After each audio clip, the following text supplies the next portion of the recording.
Capital One Virtual Card is a digital card that can be used for online purchases without exposing your actual credit card details. Here's how to use it effectively. Access your account. Log into your Capital One online account or mobile app. Generate virtual card. Navigate to the section for virtual cards or digital wallets within your account settings. Follow the prompts to generate a new virtual card. Customize settings. You may have the options to customize your virtual card, such as setting spending limits or expiration dates. Copy card details. Once generated, you will receive the virtual card number, expiration date, and security code. Copy these details or save them securely for use during online transactions. Use for online purchases. When making online purchases, enter the virtual card details just like you would with a physical card. The virtual card acts as a substitute for your actual credit card.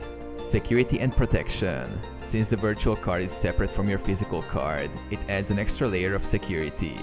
If the virtual card details are compromised, your main credit card details remain safe. Monitor transactions. Keep track of your virtual card transactions through your Capital One account or mobile app. You can monitor spending and detect any unauthorized activity promptly.